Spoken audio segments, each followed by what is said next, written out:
Speaking of articles on our website, Mark Ogden reporting that Ole Gunnar Solskjaer didn't get a single one of his, quote, priority targets during the latest transfer window. Jan, you have some good sources there at Manchester United. What are they telling you? Well, first of all, I think now when we see all the articles after the transfer window closes, it's all about owning the story, because the Manchester United fans are furious because they didn't strengthen the squad who will come in and do them much better.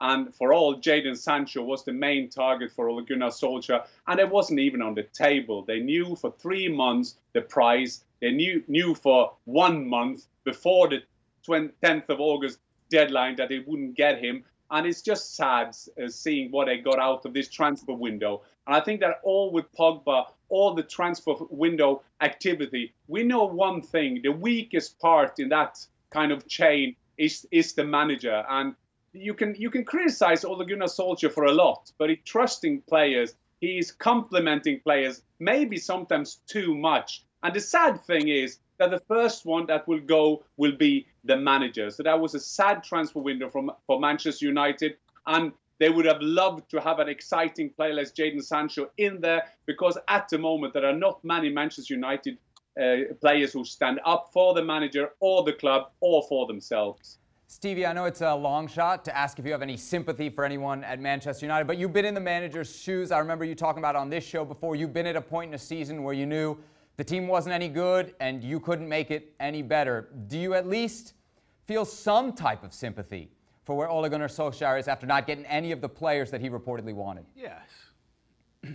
Yeah, from a coach's point of view, 100%. Of course I do. Because it sometimes feels as though you're swimming against the tide, you know what I mean? And you're getting nowhere. And that seems to be right now what Manchester United are doing. They're swimming against the tide. They're getting nowhere. And if anything, they're going backwards. And clearly, all he's left to sort out the players that he has. And the truth of the matter is, he hasn't been able to do it with the players he's got right now. So with the addition of Cavani, is anything going to change?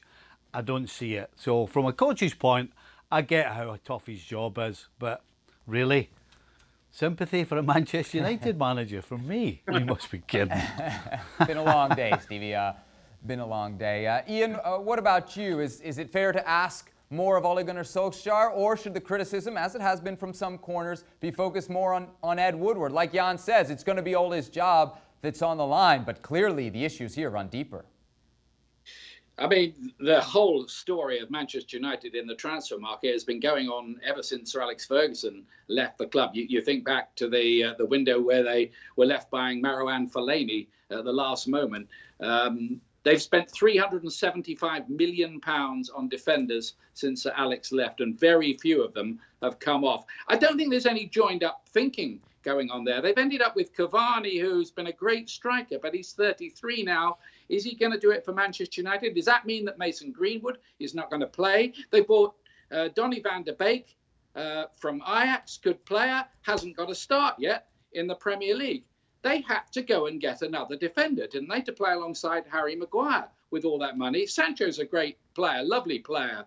And yes, if they wanted to pay the money, go and get him. But the priority, I think, was the defence.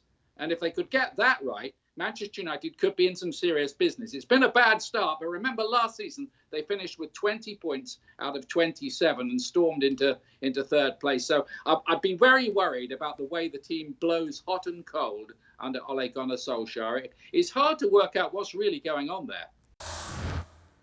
Thanks so much for watching ESPN on YouTube. And for more sports highlights and analysis, be sure to download the ESPN app. And for premium content and live streaming, subscribe to ESPN Plus.